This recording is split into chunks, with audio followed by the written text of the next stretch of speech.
Isso aí. Bom, bom dia a todos aí. O agradecimento à presença de todos. Hoje mais uma reunião virtual. E a reunião virtual mais comemorativa ao nosso aniversário, 33 anos CTC, ontem. E outros clubes também estão fazendo aniversário aí. Mas o CTC, como os demais, sobrevive a toda essa pandemia. Agradecimento a todos aí pela presença. E Rubem dispensa a apresentação, currículo bastante bonito na filatelia, profissional aí exemplar da geotécnica. Então, como que é a sua profissão? Da geologia de uma forma geologia. geral. Eu chuto nas 11 aqui. Palestra bastante interessante hoje, o tempo todo seu aí, fique à vontade, Rubem. Agradecimentos. Legal.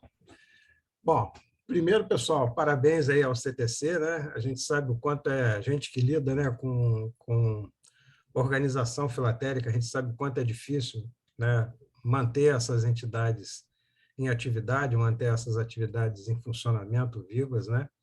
Então, de cara aqui fica os parabéns aqui, em nome aqui dos filatelistas, de uma forma geral, ao trabalho que o CTC desenvolveu aí ao longo desses 33, né, se não me engano, 33 anos, né? Bastante coisa, já é uma história bastante longa e muito profícua aí, né? Basta ver a turma toda que saiu daí, que participa hoje de uma maneira mais intensa da filatelia. E assim, pô, para mim é super bacana, né? Tá falando, né, para vocês exatamente nesse dia, né? Então me sinto também muito honrado aí com a lembrança do meu nome. Quando o Reinaldo me procurou, eu conversei com ele que estava na hora da gente tentar um assunto um pouquinho diferente daqueles, né, que a gente vem abordando aí de uma maneira mais sistemática, né?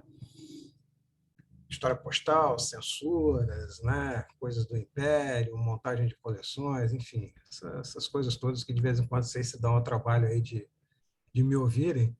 E eu falei para ele assim, ó, pô, vamos fazer uma coisa diferente, vamos trazer para a discussão, e a ideia é essa, trazer para a discussão, não tem nada definitivo naquilo que eu vou apresentar e conversar com vocês hoje, a emissão, né, da American Banknote da República, não do Império, né? É a única emissão de selos da American Banknote brasileira, evidentemente, né, no período republicano. Por vários motivos, eu acho que essa emissão ela vale o cuidado, né? Vale a atenção, a nossa atenção. Primeiro, porque são selos muito bonitos, né? Eu entendo, porque eles são muito bem feitos, né? Tem um padrão que é um padrão internacional que a ABN produziu, né, ao longo daquele início de século, né, 20, né? Então você pode comparar esse selo com várias outras emissões espalhadas pelo mundo. Isso é uma coisa que eu acho bacana. Segundo, que é uma série longa, né? Então ela ficou em uso, né, durante cerca de 20 anos, então é uma série expressiva, né, em termos de tempo.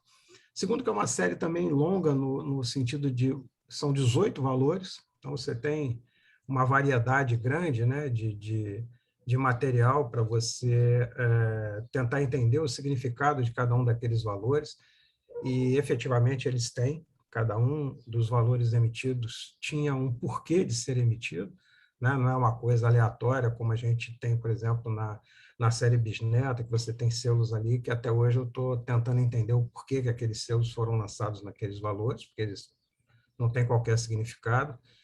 No caso dessa emissão, não, cada um deles tinha um propósito, vamos chamar assim, né? Tinha um propósito. E por fim, também porque eles são selos que se apresentam de diferentes formas, né? Ou seja, eles se apresentam como os selos, né, nas folhas, mas eles também, para alguns valores, evidentemente, você tem os selos de caderneta e tem os selos de bobina. Então, isso tudo junto dá uma variedade, né, de coisas, né, digamos assim, bastante peculiares na filatelia brasileira, que permite assim um estudo bem aprofundado. Até onde eu conheço, não existem muitas coleções, pelo menos expositivas, né, que eu tenha visto da ABN, dessa emissão. Na verdade, até pouco tempo atrás, eu só conhecia a minha, né, que é uma coleção geral de todos os seus. E aí, agora, mais recentemente, ali em 2000, vamos lá, o César está aí, tá. Ele vai me corrigir se eu estiver errado, né? Em 17, né, César, você apresentou a sua coleção pela primeira vez, se não estou enganado? Né? Isso. Em 2017, o César trouxe uma coleção que eu considero hoje, sem rasgação de seda, a melhor coleção tradicional, expositiva que a gente tem aqui no Brasil, pela profundidade do estudo que ele fez com um único selo dessa emissão. Então, de 18 selos, ele pegou lá o Cabral, né, o selo de 50 réis, que a gente vai ver daqui a um pouco, e simplesmente destroçou aquilo do início ao fim.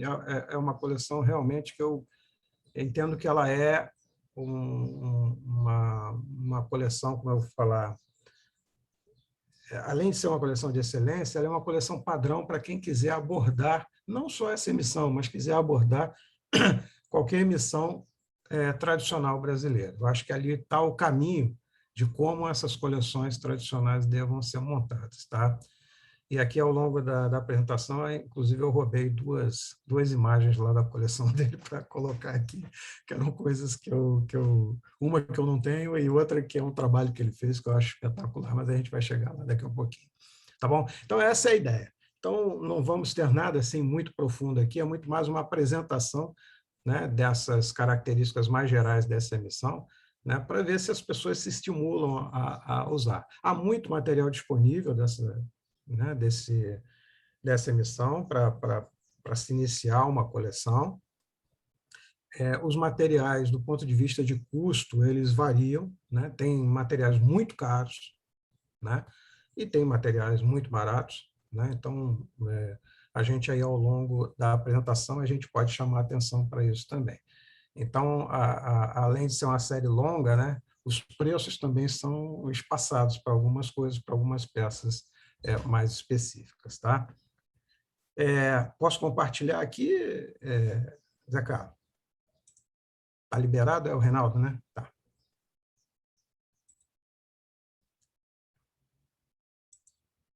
Então, vamos lá. Só que aí a gente já está começando aqui.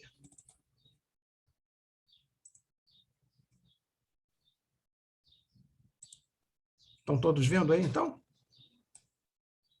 Ok. Ok? Então, essa é a ideia, né?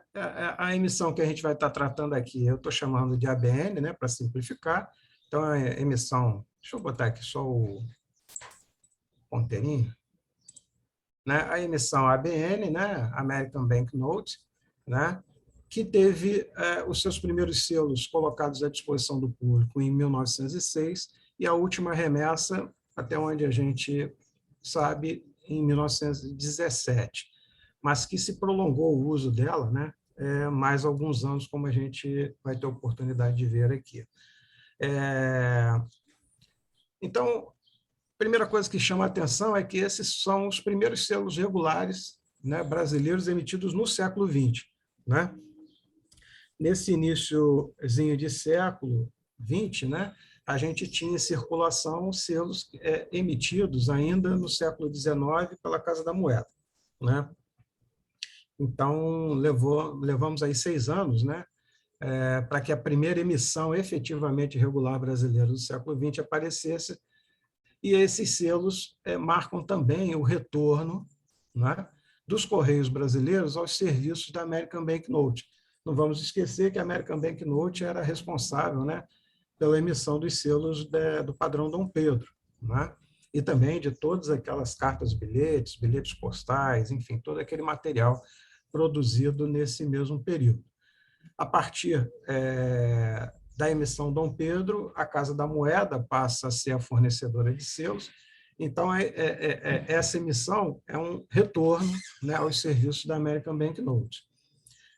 E por que voltou para esse produtor, porque foi considerado que os selos da Casa da Moeda estavam saindo com muitos problemas, né? E a Casa da Moeda também não tinha, até onde eu pude apurar, a condição técnica de atender a todas as características que o Correio queria para essa nova emissão, que, na verdade, não foram só de selos, né? O contrato, como a gente vai ver aqui com a American Banknote, envolveu mais coisas, tá?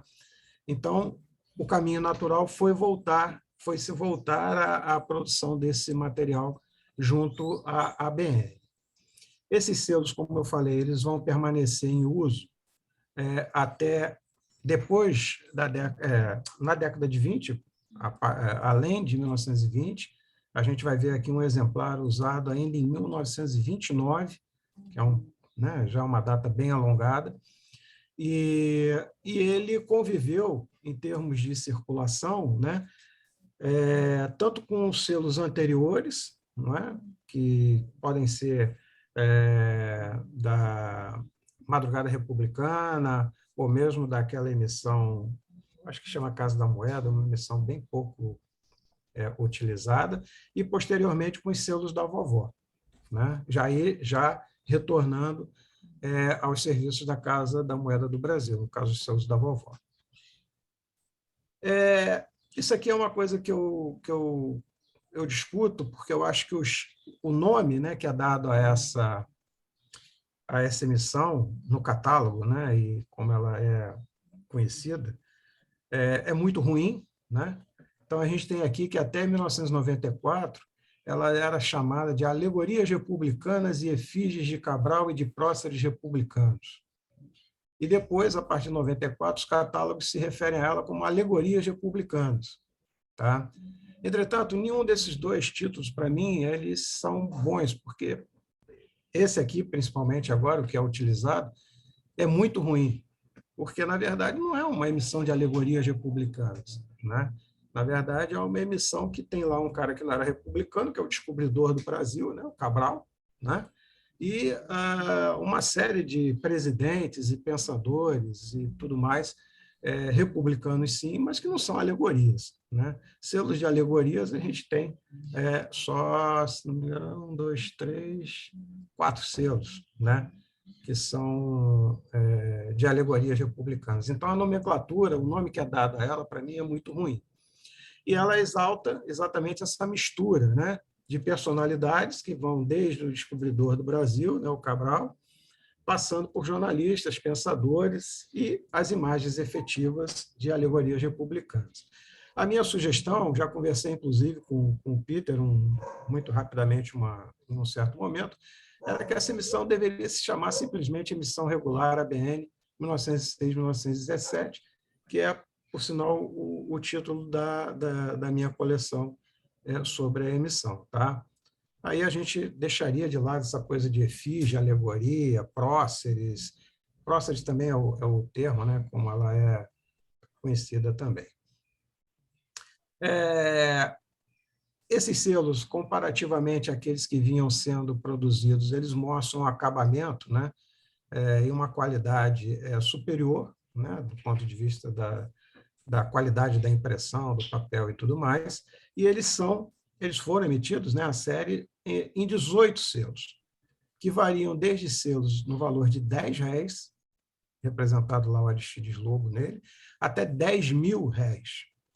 Portanto, talvez nunca, até onde eu me recorde, não há em nenhuma outra série uma dispersão de valores, né? Valores faciais tão grandes, porque entre o primeiro da série e o último da série, o último, o mais caro, vale 10.000 vezes, né, o valor do primeiro item da série. Né? O primeiro item vale R$10 e o último item vale R$10.000, portanto, 1.000 vezes o valor do selo inicial. Eu não me recordo de outra emissão que tenha essa dispersão tão ampla. Né? Agora, evidentemente que numa situação dessa, os selos de valor mais alto, o uso postal deles era bastante restrito e, proporcionalmente, foram impressos numa quantidade, né, bastante menor do que os selos de valores mais baixos. Tá? Esses selos de maior valor A ideia é que eles funcionassem para pagamento de serviços de taxas, taxas de remessas de valor, taxas de vales postais, e não necessariamente fossem impressos, ou fossem, desculpa, utilizados, né, para pagamento de serviço postal tradicional. Tá? Esses selos, eles têm um edital, vamos chamar assim, né, que foi publicado no Diário Oficial da União no dia 11 de outubro de 1906. E, nesse aviso, né, publicado no Diário Oficial, existe assim uma riqueza enorme de detalhes com todas as características para cada um dos selos emitidos naquele momento. E há também um anúncio que um mês depois, portanto, em 10 de novembro, aquele material que estava ali anunciado entraria em circulação. Então, um pedacinho aqui do que estava escrito lá, eu mantive a forma como estava escrita, né? Diz aqui que as novas fórmulas, né, são reproduzidas de gravura sobre aço, de uma nitidez completa, devendo os seus senhos e cores ser minuciosamente descritos na proporção que forem entregues à circulação. Assim, pois, em cumprimento ao disposto do artigo 23 do regulamento vigente, se faz público no dia 10 de novembro próximo, portanto, 10 de novembro de 1906, à venda, todas as fórmulas serão postas abaixo descritas. E aí começa a descrever, então, o material que estaria disponível a partir de 10 de novembro. Há que se dizer que, na verdade, os 18 valores não foram colocados todos ao mesmo tempo. Tá? A gente vai ver isso já já. Então, os selos eles foram fornecidos, né, em vários lotes ao longo desse longo período, né, de circulação, e a partir de 1912 os selos passaram a ser entregues com algumas variações, tanto na gramatura do papel quanto em variação de cor, né, em tonalidade, né, das cores, né? Portanto, existem aí algumas possibilidades de você trabalhar também esse aspecto filatélico nessa emissão. A variedade na gramatura de papel, que não é muito grande, diga-se, e na variedade de cores, que algumas são até facilmente perceptíveis. Tá? As tintas utilizadas para a impressão desses selos eram à base de anilina, o que implica que elas eram relativamente pouco resistentes, né, à presença de água, e isso acabou sendo mais grave a partir do início, né, da Primeira Guerra Mundial.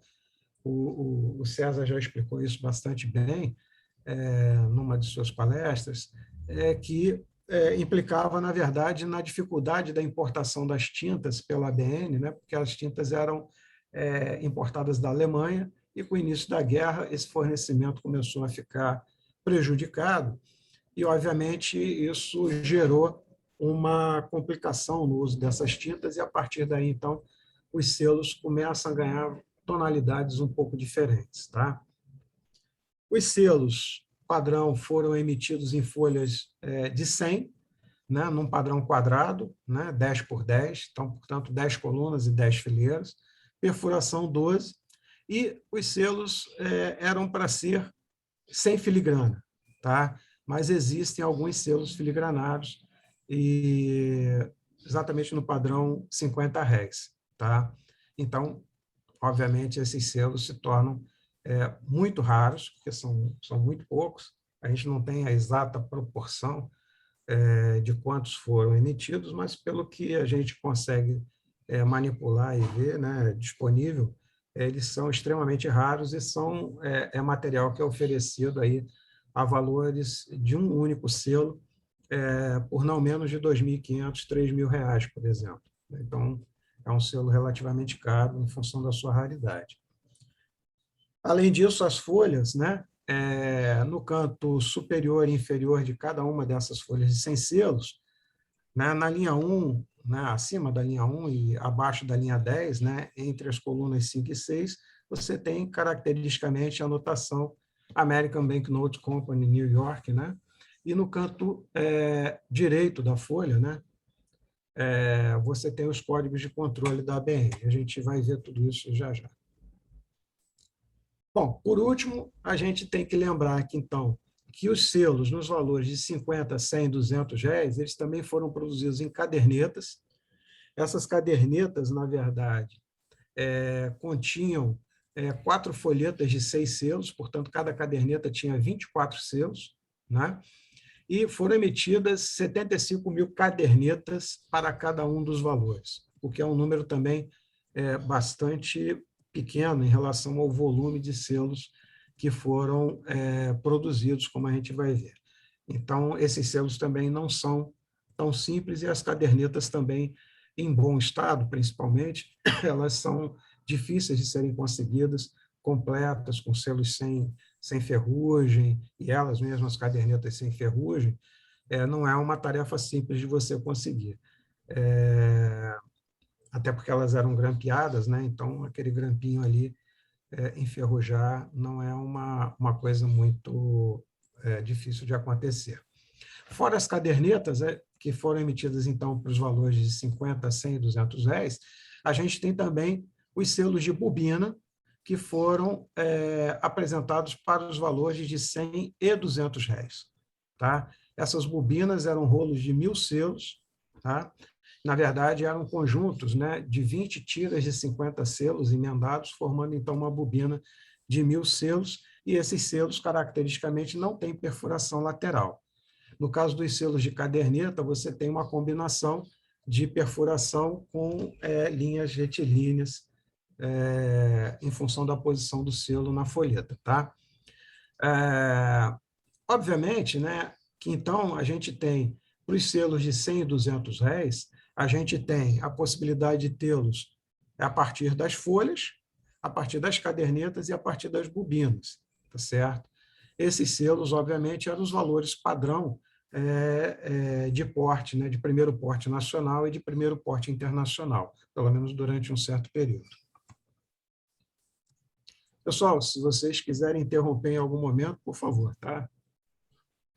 Aqui tem uma tabela, né, com os valores, com as estimativas, né, de emissão. Mas assim, esses valores eu retirei do catálogo, né, do RHM, né, e algumas coisas chamam muita atenção, né? Primeiro, obviamente, o selo de 100 réis, a quantidade emitida, né? Quase 400 milhões de selos foram emitidos ao longo do tempo, que é um número estupidamente grande. O selo de 20 réis, também um número bastante expressivo.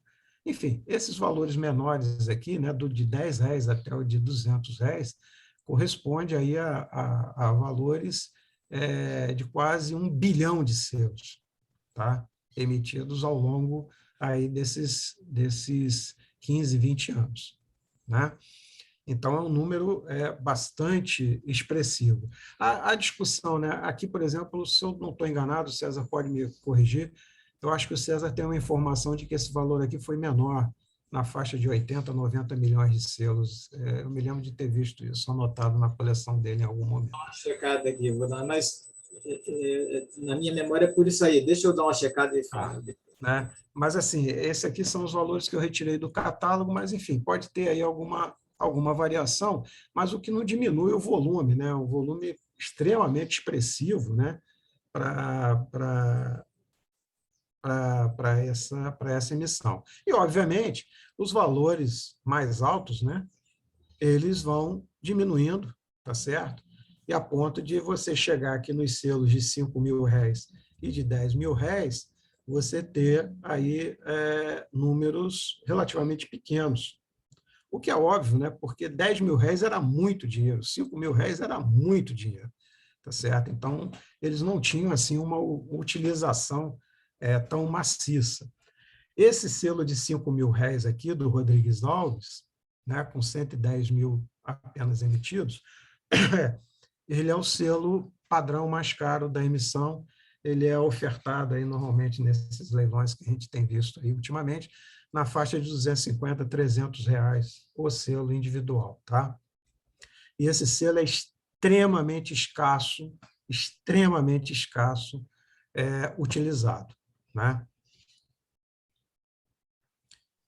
Aqui, aqui a gente, então, tem um extratinho, né, do que foi publicado, né, no jornal, tá, anunciando a produção desses selos. Então, a gente tem aqui, ó, nova emissão de selos e outras fórmulas de franquia. Isso é do Diário Oficial, né, no setor da Diretoria-Geral dos Correios. Tendo o senhor ministro da Indústria resolvido mandar fabricar no estrangeiro novas fórmulas de franquia para substituir todas as que se acham atualmente em circulação, foi contratada a American Banknote Company. A gravura e reprodução das ditas fórmulas, e bem assim dos selos oficiais, que deverão circular em cumprimento ao disposto tal.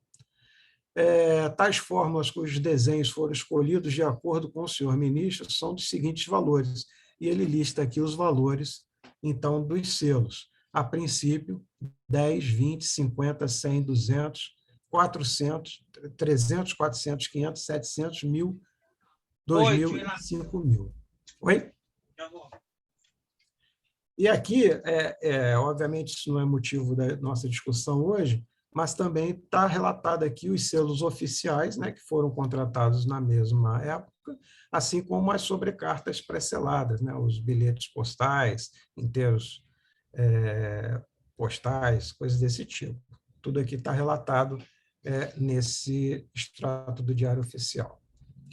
E aqui os selos propriamente ditos, né? Então, vocês vejam que isso aqui é a continuidade, ok? A continuidade do edital, entre aspas, né, publicado lá no Diário Oficial. Então, para cada selo, havia uma especificação assim, muito definida. Né? Então, você veja, ó, o selo de R$10, né, do Aristides Lô, 11 retas e 2 pequenas curvas simetricamente dispostas envolve um octógono formado por 4 retas e 4 curvas. Ou seja, a descrição que é feita aqui é uma descrição pormenorizada de cada aspecto do selo. Tá? Isso aqui é muito interessante, eu não conheço nenhuma descrição tão específica para nenhum outro selo de nenhuma outra emissão brasileira. E isso vai valer para quase todos os selos. Então, aqui está a cara dos selos, né? O R$100, o Benjamin Constant, que é o selo de R$20, o selo de R$50, que é o famoso Cabral, né? Que está aqui também, ó, toda a sua descrição. O selo de R$100, que é o Almirante Van den Kolk, né? Que é aquele que tem o maior volume emitido. E aqui, então, eu estou resgatando aqui, ó, da coleção do César, né? Atrativos na coleção do selo Cabral R$50 e sua abrangente utilização, do colega César, onde ele faz o quê? Ele pega essa descrição aqui, ó, né? E traz para o selo. Negócio que só o César mesmo para fazer. Então, está lá. Ó. Em um plano cheio de finos traços paralelos, estão aqui os traços paralelos, assenta uma moldura, está aqui a moldura, formada por 6 linhas retas, estão aqui as linhas retas assinaladas, tal, e vai por aí afora. E 6 curvas, né? Estão aqui as curvas, tá? Cadê o 5? Me perdi. Aqui. Encerrando o retrato de Pedro Álvares Cabral, descobridor do Brasil, está aqui a carinha do Cabral, tá? Ornatos simulando faixas enroscam-se nos 2 lados verticais da moldura, tendo gravado o número 50 em baixo relevo. Em cada ângulo superior lê-se o número 50. Entre 2 arcos concêntricos que formam a parte superior da moldura, a palavra Brasil em alto relevo. Né? E abaixo do retrato, em caracteres quase microscópicos, as palavras Álvares Cabral, e sob estas, paralelamente dispostas, a palavra Correios e Réis em alto relevo. Tá? Então, você veja que para cada selo a gente tem essa caracterização que o César aqui tão bem representou nessa imagem. Tá? Então, é possível reproduzir isso para cada um dos valores, então, lançados. Aí a gente vem para o 210, né? Que é o Marechal Deodoro. Esse selo aqui, assim, voltando aqui só um pouco, esse selo aqui de 10 réis, como eu falei, né? Cada selo tinha previsto uma utilização. O selo de 10 réis, por exemplo, pagamento de tarifa de entrega de jornais. 20 réis, tarifas para avisos urbanos. 50 réis aí já tinha uma amplitude maior para os bilhetes postais, por exemplo. 100 réis era o primeiro porte. 200 réis, primeiro porte internacional. 300 réis, primeiro porte com é o Floriano Peixoto, né? Primeiro porte com registro. 400 réis, né? Primeiro porte com registro IAR, é o Prudente de Moraes que está aqui reproduzido. Rodrigues Alves, o selo de 700 réis, que seria o primeiro porte com registro IAR internacional, ou o segundo porte mais registro internacional. E aqui os selos, esses selos aqui estão todos descritos lá no edital. Mas aí, quando chega nas efígies, não tem a descrição, tá? Não me pergunte por quê, né? Eu não sei explicar, mas no edital, esses 3 selos não estão descritos. E esses foram os 12 primeiros selos emitidos, tá? Dos 18. Então, 6 selos foram emitidos posteriormente. A gente olhando para esse selo aqui, para esses selos aqui, esses 3, a gente vê algumas similaridades e algumas diferenças, né? Esse de 1.000 e esse de 5.000, parece que a matriz era similar, mas não é a mesma, porque você veja que o tamanho do pescoço é diferente. Esse pescoço aqui é maior do que esse aqui. Apesar do cabelinho enroscado aqui também. Esse aqui parece ser essa imagem achatada, é a impressão que eu tenho. Quando a gente olha para esse aqui, ele é bem diferente, né? O pescoço é bem mais curto, o coque é também bem mais curto, né? Então, parecem matrizes, de alguma forma, diferentes para cada uma das efígies aqui representadas. Então, pessoal, foram emitidos aqueles selos ali até os 700 réis, com as personalidades, tá? E esses 3 aqui, que são efígies da República, correspondendo, então, a uma dúzia, né? 12 selos nessa primeira parte da emissão. Posteriormente, então, foram emitidos os outros 6 selos. Tá? Esses aqui eu não tenho a descrição deles na forma como eu tenho lá no inicial, mas são os selos de 500 réis, 1.000 réis, 2.000, 5.000 e 10.000. Portanto, são valores aqui, tirando 500 réis, né, que corresponderia ao primeiro porte internacional com registro, que o porte tinha mudado. Esses outros aqui são selos extremamente difíceis de você encontrar eles selando correspondência, tá? Todos eles. Porque eles eram usados muito mais para o pagamento, no caso das taxas, né? Fosse de transferência de valores, vales postais, pagamentos de material muito pesado, né? Embrulhos, envelopes, coisas desse tipo, do que para cartas simples, até porque você não tinha como botar um selo desse numa carta, a não ser que fosse filatélica, evidentemente, né? Porque, na verdade, o porte correspondia a 100 réis, né? Então, você teria aqui um 100º porte. Aqui você teria o 50º porte. Isso não é uma coisa que efetivamente seja comum. Então, conseguir esses selos aqui sobre cartas é muito complicado, muito complicado. Na verdade, esses 2 aqui é praticamente impossível. Esses aqui ainda, o de 1.000 e 2.000 ainda se consegue. Bom, como eu falei, né, os selos não eram filigranados, mas sempre tem o mais, o valor de 50 réis. O Cabral acabou que algumas folhas apresentam a filigrana chamada de bond system, ou system bound, como o estudo do colega César tem demonstrado. Tá? Então, esses selos filigranados são bastante escassos, bastante escassos. Rubem, só uma Sim, pequena parte. E por favor. também do Antônio Hartz, o Ah, filatelista. sim, perfeito. Boa, Ele boa. também manja muito de filigranas, né? E tem contribuído. Aí ele que Isso mesmo, puxou o César. início dessa discussão. Aí. Muito, muito boa lembrança. Eu tinha anotado aqui para falar e esqueci. Eu não estou olhando a minha lista, tá vendo? Estou falando de cabeça, mas é isso mesmo. Deixa eu O aproveitar, Hartz, já que nós estamos falando da filigrana, fazer uma pergunta. Ela tem uma única posição? não.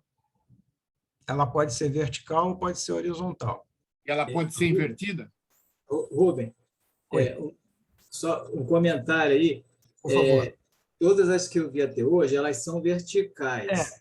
É. O que tem é que ela pode estar para frente ou para o Isso. verso. Ou seja, Desculpa, mais de uma folha foi feita. Exatamente. Ela pode ser espelhada, é isso, César? Isso, isso. Isso. Tá bom. Pode ler a palavra Systems Bond olhando de frente para o Cabral ou olhando no verso do selo, né? Então, é isso aí mesmo. Aham. Isso significa, então, perfeito. que a dimensão da folha tinha um único sentido de entrada na máquina, mas, de acordo com o que o cara colocasse, ela podia estar no verso ou reverso. Exatamente. Isso aí, perfeito. Exatamente isso. Exatamente Ok, isso. obrigado. Tá? Exatamente isso. Então, essa filigrana, ela é extremamente rara, tá? Ela esquece a horizontal, não tem horizontal, eu queria falar espelhada mesmo. Ela pode estar invertida, né? Na verdade, ela é extremamente rara, é um selo bastante escasso mesmo. E tem anotação no catálogo de uma outra filigrana, chamada de linha ondulada, e é o seguinte, ninguém sabe, ninguém viu. Eu já conversei com 4 comerciantes, talvez dos mais importantes aqui do Brasil, e nenhum deles jamais teve essa filigrana na mão, tá? Nesse selo. Mas está lá no catálogo, inclusive com cotação. Então, imagino que em algum momento possa ter passado, sei lá, pela RHM um selo com uma filigrana chamada de linha ondulada. Eu não sei que filigrana é essa, estou fazendo aqui só o registro, porque efetivamente está lá no catálogo, mas não sei se o César já tem alguma informação disso, César. Não, só a Systems Bond e filigrana de sutura, que era acidental. Isso, exatamente, exatamente. Mas essa ondulada efetivamente está lá no catálogo, mas ninguém sabe, ninguém viu, tá certo? Ficou faltando um slide aqui, vocês vão me desculpar, espera aí que ele está agora.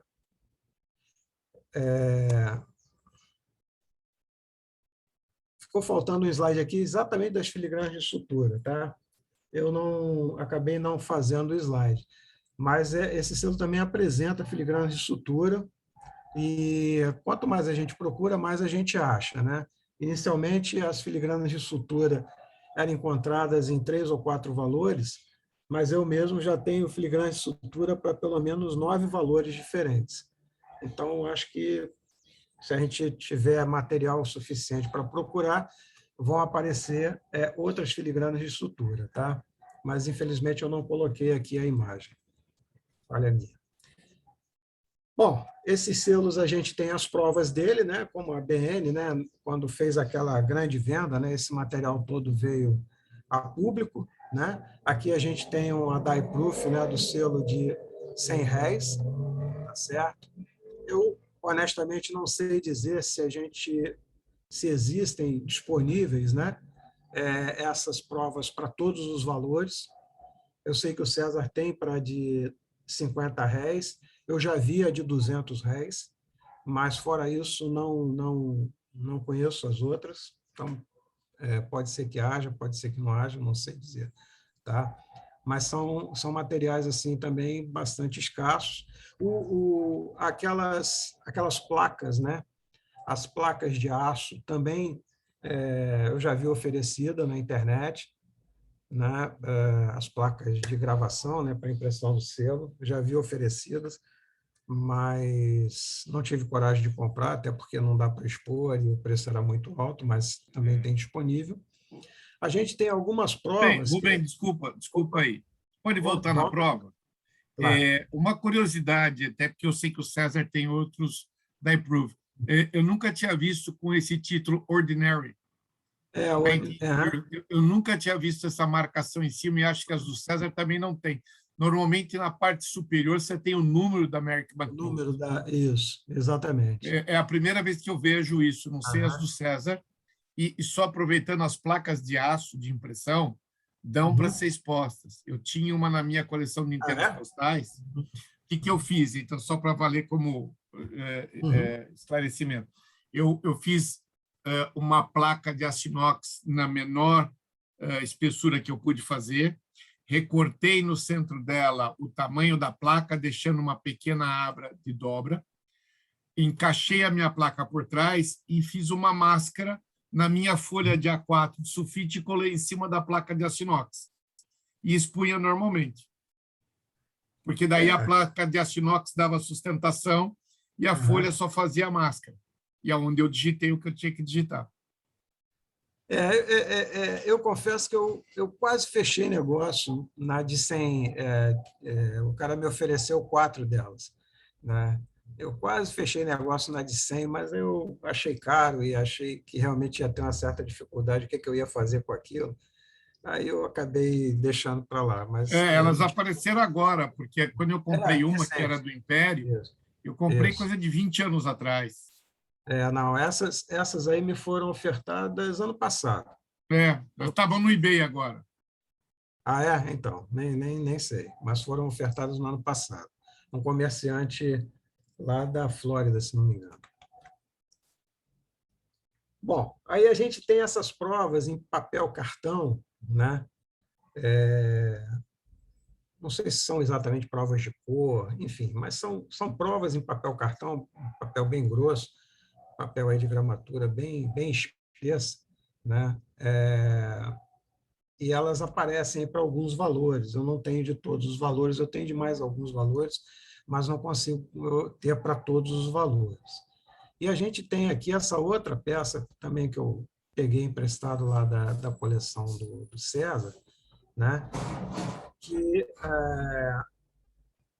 ele chama de prova de chapa, né? Onde você tem, se não me engano, 15, né? 15 dos 18 valores listados aqui com as provas, que eu considero que seriam, então, as imagens definitivas que iriam para a impressão propriamente dita, tá? Para fazer os espécimes, né? E, a partir daí, então, gerar definitivamente a impressão da folha.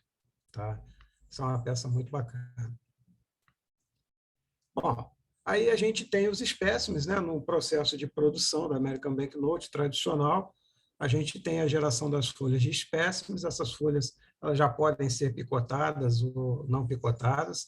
Elas vêm com a codificação, né, de quando foram efetivamente produzidas. Elas vêm com as codificações, né, numéricas. Nesse caso aqui, as folhas têm sempre esse F, né, que é de material estrangeiro, né, foreign, que vem anotado. A palavra espécime, ela está escrita, ela varia, a grafia não, varia o tamanho das letras, né? A gente tem aqui 3 tipos, aqui é quase 2 milímetros, 3 milímetros e 5 milímetros, vamos arredondar, não é exatamente isso, mas então são tamanhos, né, de letras diferentes, são tipos de letras diferentes também, né? Aqui é uma letra serifada e aqui é uma letra sem serifa, e a gente tem para os selos, os espécimes são quase na sua totalidade sempre em vermelho, né, como estão aqui, tá? Mas nos selos que têm a base vermelha, eles aparecem também na cor azul, tá? Então isso aqui, essa cor, ela só aparece nos selos, né, de base vermelha, tá? Aparece na cor azul. O resto é tudo na cor vermelha. E é possível você ter e localizar espécimes de todos os valores, tá? Inclusive, desde o ano passado, teve aí uma enxurrada de espécimes sendo ofertados. Aqui um bloco maior, né, 40 selos, né? 2, 4, 6, 8, não, 36 selos, né? Com espécime, está aqui a posição, né, do American Banknote, ele não está picotado, mas essa aqui seria a coluna 5 e a coluna 6, da linha 1 da folha. Repara que nos espécimes você ainda não tem os números de controle. E aqui é uma folha completa. Honestamente, eu não sei dizer se existem outras folhas completas. O que eu posso dizer, honestamente, é que essa é a única folha completa que eu já vi, tá? Que está aqui no 200 réis, tá? Eu tenho máximo cuidado em manipular essa folha, porque uma característica ruim é que os picotes são muito frágeis, tá? Então, a chance que você tem desses picotes abrirem aqui é enorme, então eu tenho muito cuidado em manipular. Preparando essa palestra, por exemplo, uma quadra de espécime minha viraram 2 pares, porque ela se desfez só na manipulação. Principalmente, é curioso isso, principalmente os selos que vieram do exterior. Os selos que vieram do exterior, eu tenho muito cuidado na manipulação deles, porque a fragilidade dos picotes é muito, muito grande. Então, voltando à folha, é o padrão, né? São 10 selos por linha, em 10 linhas, né? Formando aí, então, o pacote de 100 selos. E na coluna 5 e 6, American Banknote Company, New York, escrito na base e no topo. E aqui, a gente vai ver isso com maior detalhe aqui. Tá? Sim? Posso fazer um comentário aproveitando esse favor. slide anterior? Claro. É claro que tudo isso é informação que a gente vai pegando, né? Então, sempre a história vai sendo contada e tentando ajustar.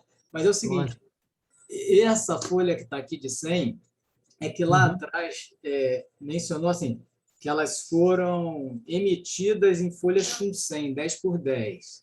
Eu queria o seguinte, que elas foram entregues ao Brasil em folhas de 100, 10 por 10, isso. Mas eram impressas em 2 painéis. Isso, exato. Esse aí é o painel direito. Direito, exatamente. Tem razão, Dá para ver ali embaixo o interpanô cortado no meio, no cantinho inferior esquerdo. Exatamente. Né? Legal, só isso. É isso mesmo. Na verdade, elas foram entregues em folhas de 100, mas realmente elas foram impressas em folhas duplas, né? Vamos dizer assim, né? Um interpanô. E esse aqui seria o lado esquerdo, né? O lado direito, desculpa, seria o direito com essa sobra aqui, do lado esquerdo. Sobra larga, isso. Sobra para o lado esquerdo, é isso mesmo. Elas foram entregues em folhas de 100, realmente, mas elas passaram na impressão com folhas duplas, né, de 200. Está certo, sim. Isso aí já está bem amarrado, inclusive com os espécimes mostram bem isso, né? Aqui, né, só para realçar, então, a caracterização da folha, né, os números de controle, né, essas partes aqui em cima. Isso aqui que a gente está vendo é uma coisa rara, né? Tem um picotezinho aqui meio deslocado, isso não é muito comum nesses selos. Esses selos primam pela não vou dizer perfeição, mas pela boa alocação, pela boa produção, né? Aqui a gente tem os selos de bobina, né? Aqui uma tira usada, né? Uma tira usada, então os selos de bobina, evidentemente, os 2 lados deles são retificados, né? E entre eles a gente tem a perfuração. Aqui uma tira de espécime da bobina, tá? A folha, né? Evidentemente, era produzida e depois ela era segmentada verticalmente para formar, então, esse padrão aqui, em 20, né? Então, você tinha emendas de bobina, e aqui eu tenho um exemplar que mostra isso, tá? Um exemplar do 200 réis, né? De bobina com uma emenda bem visível, né? Aqui uma tira de 3 também de bobina usada, e aqui um espécime, né? Dos selos de bobina ainda não segmentados no picote, tá? Na verdade, eles seriam segmentados aqui, né, para formar, então, os rolos de bobina. E as cadernetas? As cadernetas, como eu falei, foram para 3. Ah, sim, as bobinas, né, foram emitidas, então, para R$100 e R$200 apenas. E as cadernetas, os selos de 50, né, que é essa caderneta aqui, os de R$100 e os de R$200. Reparar, então, que são 24 selos, né, são 4 folhetas de 6 selos, tá? E você pagava mais R$100, né, pela caderneta, tá? Então, 24 selos de R$50 daria R$1.200, mas você pagava R$1.300 pela caderneta, né? R$100, então, pela caderneta efetivamente. O verso da caderneta trazia uma tabela de franqueamento simplificada, né? É igual em todas as cadernetas, tá?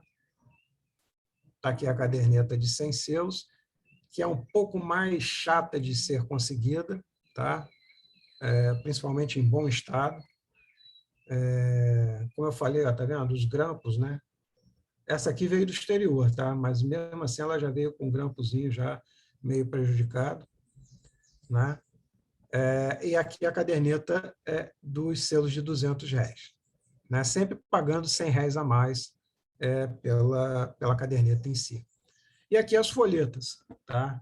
Aqui as folhetas em espécime, né? As folhetas sempre traziam, né, a inscrição American Banknote Company em New York aqui na parte superior, tá? E aí você tem posições fixas, né, para esses selos, né? Porque parte deles vai sempre aparecer cortado e outra parte picotada. Então essas combinações aqui te permitem saber em que posição da caderneta eles estavam. E aqui as folhetas efetivas retiradas, né, das cadernetas, né? E aqui um documento, né? Vamos lembrar que agora a gente tem um sistema automatizado, né? Quando lança o selo, você faz o registro dele na UPU e fica online, né, para todas as administrações de correio que façam parte da UPU, mas nessa época não era assim.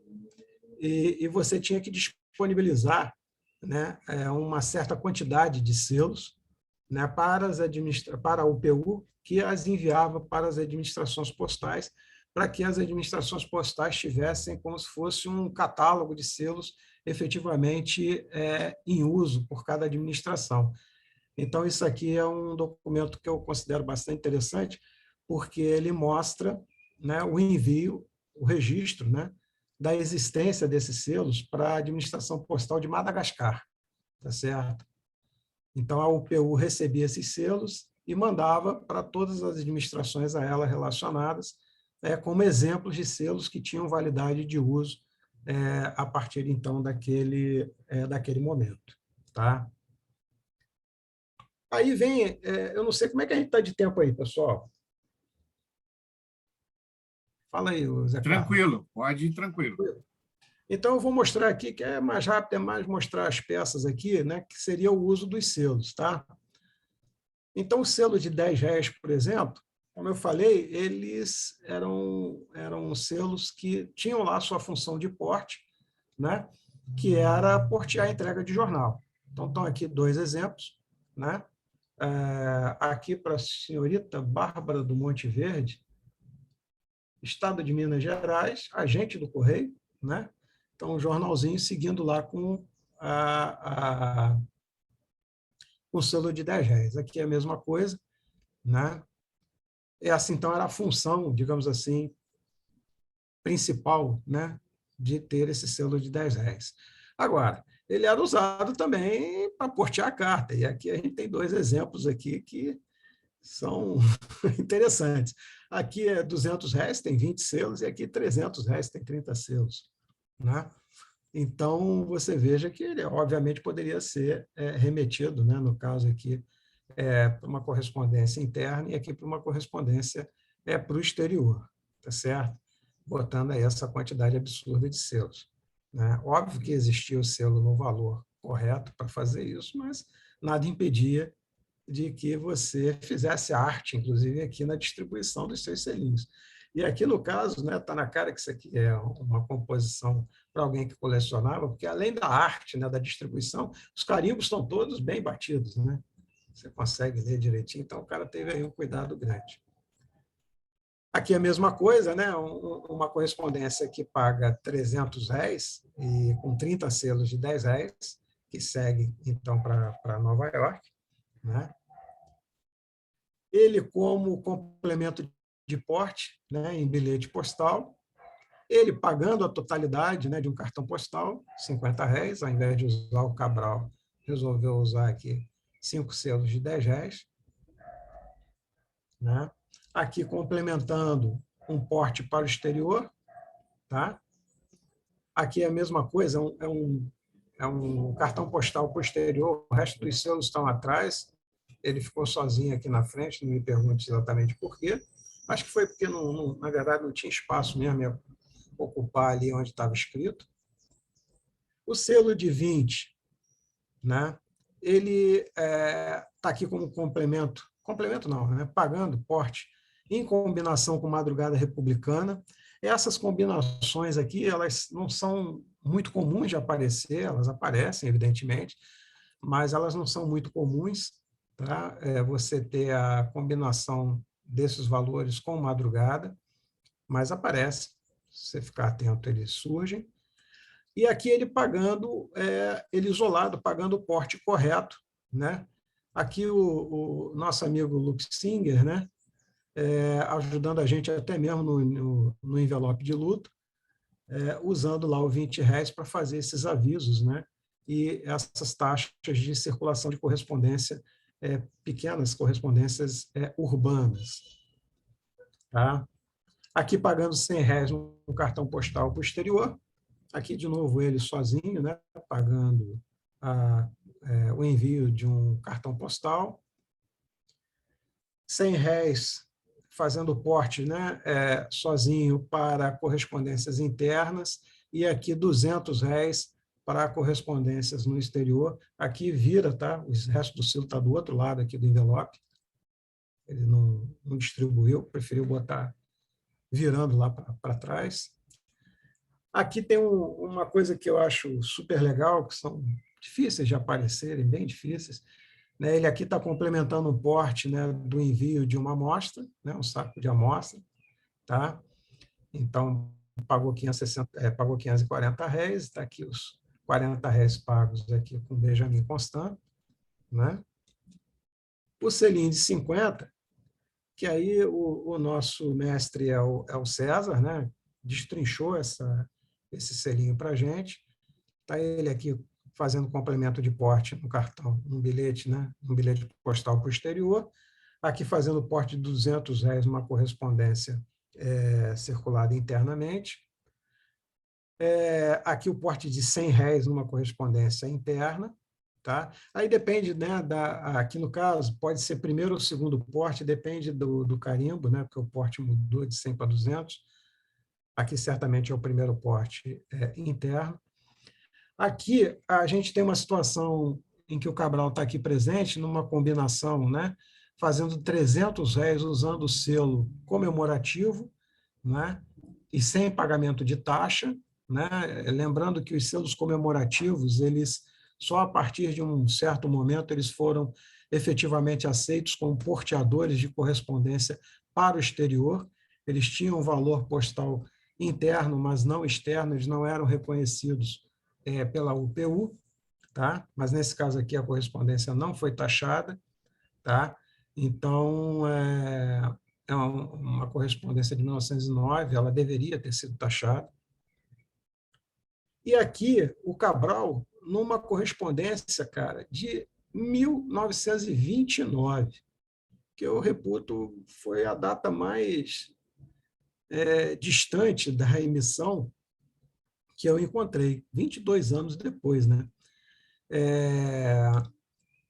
Uma correspondência aérea, evidentemente, né? Vou pelo sindicato Condor, e ele está lá, complementando o porte aqui no envelope. Né? Pré-franqueado de 300, ele está lá fazendo mais R$100. É um envelope registrado, né? E é uma data realmente estupidamente longe, né, da emissão. A gente tem coisas ali, não vou dizer com tanta frequência, mas que aparecem na faixa de 1920, 21, 22, mas 29, assim, né? O cara deveria ter guardado esses selos aí, usou e, aparentemente, eles não foram desmonetizados, né? Porque não há taxa cobrada na correspondência. O selo de R$100, esse foi de uso, né, muito amplo, tá certo? Essa correspondência aqui é curiosa, né, porque Livramento fica na fronteira, né, com o Uruguai, e inicialmente pagou-se a correspondência com selo uruguaio, né? Mas como circulou pelo correio brasileiro, aí teve que pagar de novo a correspondência para ela seguir para Montevidéu, ou seja, ela saiu do Uruguai, veio circular pelo correio brasileiro, o cara atravessou a rua e colocou no correio brasileiro, o correio brasileiro falou, não, para sair por aqui você tem que pagar, então você ficou com dupla franquia aqui. Aqui ela composta, a imagem está ruim, mas está aqui ela composta com madrugada, né? E com um selo de alto valor, aqui no caso R$1.000, né? Fazendo uma franquia de R$1.500, a carta cheia de rabisco, que ela foi reendereçada 2 vezes. Complementando o porte, né? Em carta-bilhete. Nesse caso aqui, o selo, está vendo com uma cor anômala, né? Está oxidado, isso aqui acontece, tem alguns exemplares assim, não sei exatamente o que leva a isso, mas, de qualquer forma, assim, não é comum, mas também não é tão incomum. Nesse selo de R$100 a gente vê esse tipo de coisas, essa oxidação na tinta. Aqui, correspondências, né, dele com Madrugada Republicana, complementando aqui, perfazendo, né, o porte de 300 para correspondência no exterior. Aqui um porte de 500, né, que é o registro, né, de correspondência posterior na Suíça, saindo lá de Remanso, na Bahia. Esse selo, cara, aparecendo assim, aqui não é uma tira, né, são 5 selos, mas em portes assim, com vários selos, não é nada comum, né? É comum assim, você ver 1 ou 2 selos na carta, pagando R$100 ou R$200, mas mais do que isso já é uma coisa um pouco mais rara. Aqui, seguindo para a Dinamarca, né, uma carta registrada e censurada, também tem 5 selos dos R$100, com um complementozinho aqui no Cabral. Aqui o porte, né, simples, né, primeiro porte em 2 situações, né, porque mudou a tarifa postal.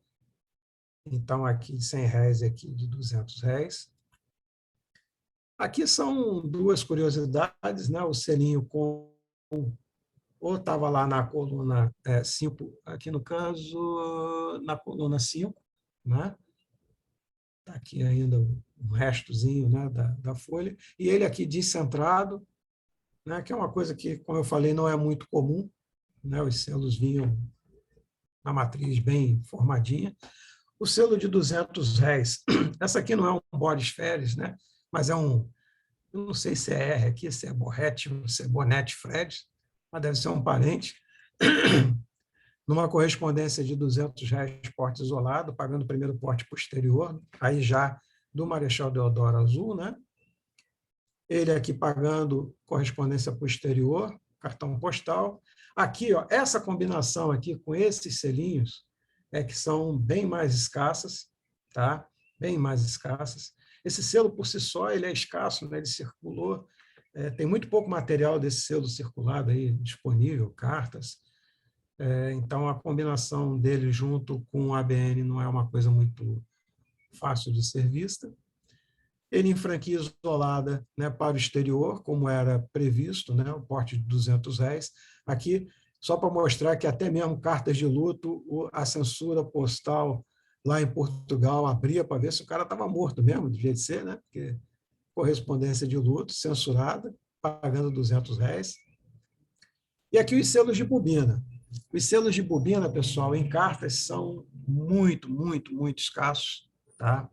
É preciso ter muita atenção a eles para achá-los.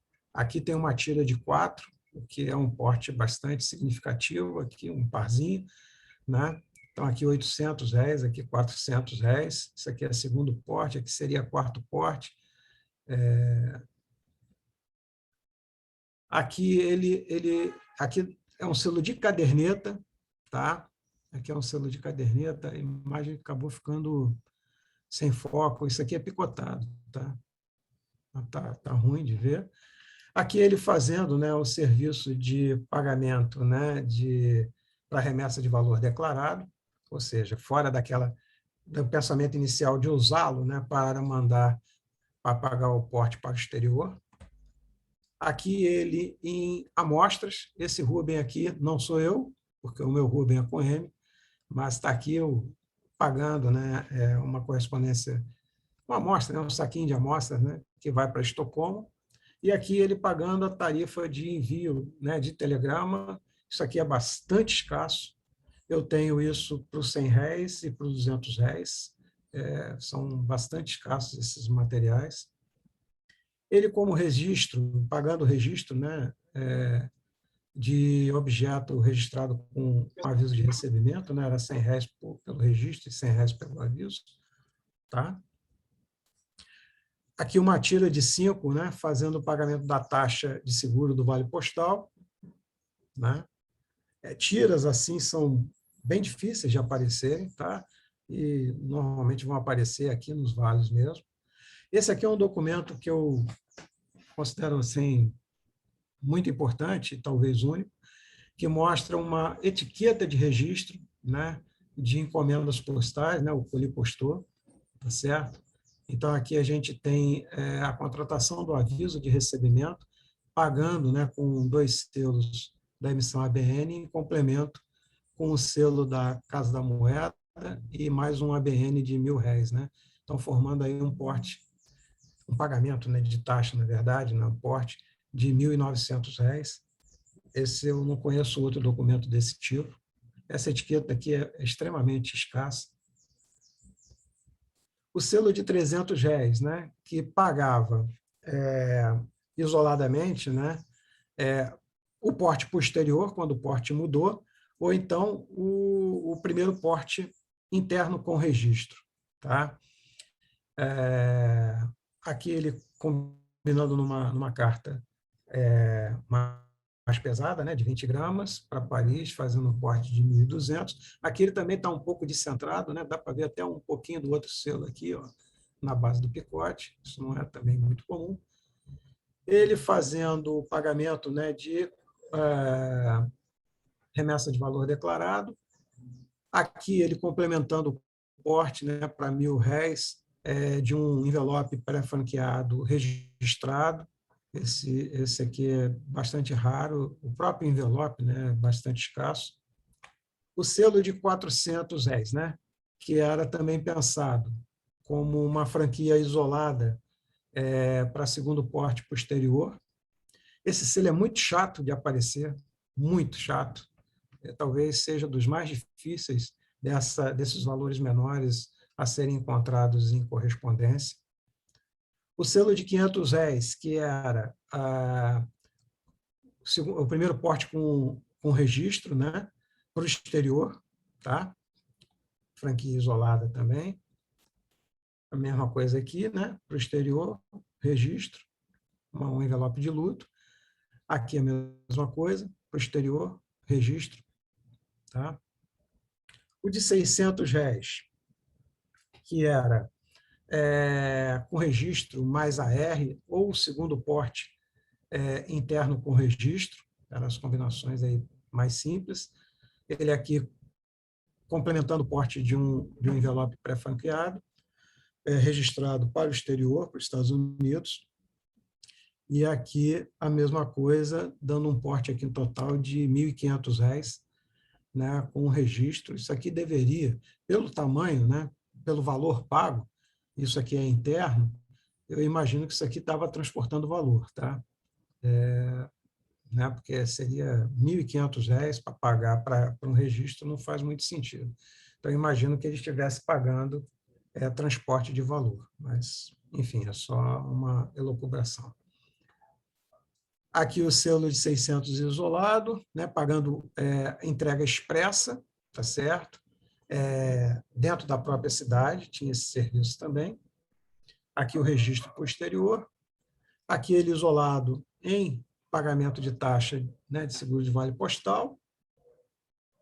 Os R$700, que é um selo que também não aparece com tanta facilidade, não é um selo muito fácil. Ele paga registro AR para o exterior, tá? Aqui numa correspondência para o Paraguai, que é um destino não muito comum. E aí vem os valores mais altos. Isso aqui, por exemplo, pessoal, é extremamente complicado de achar, né? Uma franquia paga, né, com R$1.000 isolado, com a efígie, é extremamente difícil de achar. Esses selos, ou você vai encontrá-los, como eu falei, nos vales postais, ou pagando remessas de valor, ou então pagando pacotes, né? Então, aí você tem mais fragmentos do que o envelopinho completo, tá? Aqui a gente tem ele, de novo, né, fazendo uma remessa para Nova York, R$1.000, complementado aqui com R$200 do Vanderkock. Essa outra aqui, né, também vai para Nova York, aí a gente tem uma combinação também que é parecida com aquela do Colipostor que a gente viu lá, né, porque são 2 selos do Barão do Rio Branco, de R$1.000 cada um, a Casa da Moeda e o Deodoro. Tá? Isso aqui também é extremamente difícil de achar. Né? Tá ele aqui fazendo R$1.300 numa carta que foi censurada lá em Portugal, a chegada. Ele aqui é outro selo, né? Cor diferente, é o outro Barão do Rio Branco, né? O Barão azulado, né? Cinza azulado. Ele em franquia isolada, que também é extremamente raro. O selo de 2000, você tem 2 tipos, né? Esse tipo aqui, que é um verde mais intenso, e esse verde azulado. Aqui ele está fazendo um porte gigante, né? Eu entendo que isso aqui deva ter sido filatélico, tá? Mas faz um porte aqui de R$3.000, R$4.500. Nesse caso aqui, a gente tem remessa de valor, aí se justifica esse valor de 4.600, né, com o selo da outra estampa, né, a estampa azulada. A gente tem aqui ele pagando, né, no Vale Postal, aí aqui a gente tem R$10.000 só nele, né, R$11.000 de pagamento no Vale. O selo de 5.000, esse aqui é muito complicado, eu só tenho ele em Vale Postal, em 2 vales postais, não tenho ele nem em fragmento, nem em correspondência. Tenho ele nesse vale postal e no outro muito parecido. Tá? O outro selo de 5.000, que é a efígie, né? Aí, nesse caso, eu já tive a sorte de consegui-lo num envelope de valor declarado, né? De remessa de valor declarado. Esse selo aqui, que eu falei que ele também, em espécime, né? Ele pode estar em azul, tá? É o outro selo, é o carmim, né? Tem outro ali que passou de R$1.000 também. E o selo de R$10.000, que é o valor mais alto, e que eu tenho esse documento aqui, que é fantástico, né? Que paga R$400.000. Tá certo? São 40 selos de R$10.000. Né? É um negócio de louco. Evidentemente que isso aqui é um pacote, né? Como é que chama? Um envelope, né? Sei lá, que foi enviado para Ouro Preto, né? Pelo delegado fiscal do Tesouro Nacional em Minas Gerais. O envelope envia ao senhor coletor federal do município R$20.000, né, em estampilhas fiscais para uso em tecidos. A franquia foi paga com 40 selos de R$10.000 da emissão ABN Process, na cor marrom, tal, fazendo um conjunto de R$400.000. Né? O cara enviou 20 contos de réis, né, em envelope, em selos fiscais, e pagou R$400.000 para enviar esses 20 contos de réis fiscais. Ele pagou R$400.000 em selos postais. Tá? Aqui tem o detalhe, né? Então, isso aqui é um negócio completamente anômalo. Essa peça tem uma história interessante. Isso aqui foi num leilão do Neumann, que eu esqueci de lançar, né? E no dia seguinte alguém falou assim: e aí, conseguiu aquela peça que eu tinha comentado? Pô, tem uma peça lá importante. Conseguiu a peça e tal? Eu falei: que peça? Porra, o leilão lá, R$ 10.000. Eu falei: cara, não, é só na semana que vem. Não, foi ontem.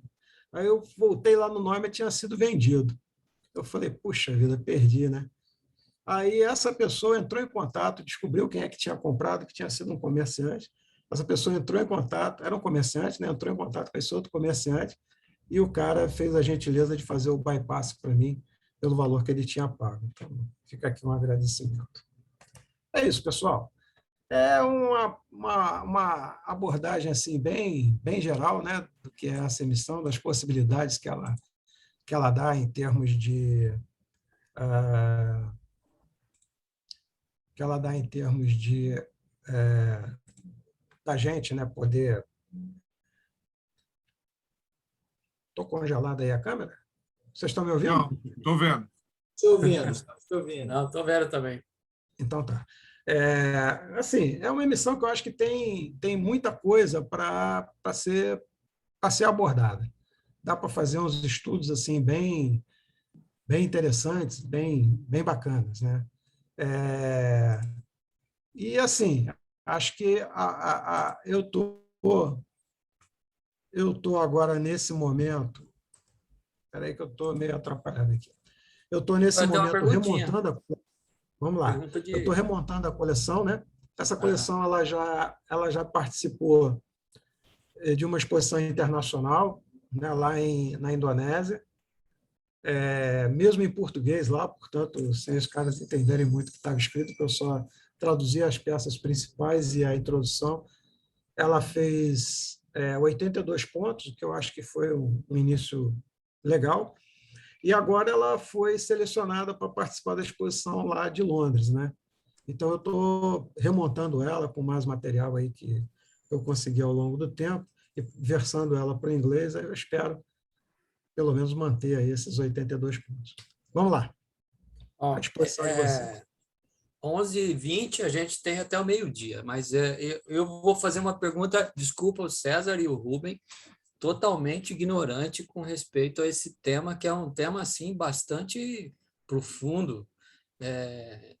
História postal do Brasil, são documentos assim, porra, é coisa muito bonita de se ver. Sabe aquele slide, Rubem, que você mostrou do filigrana?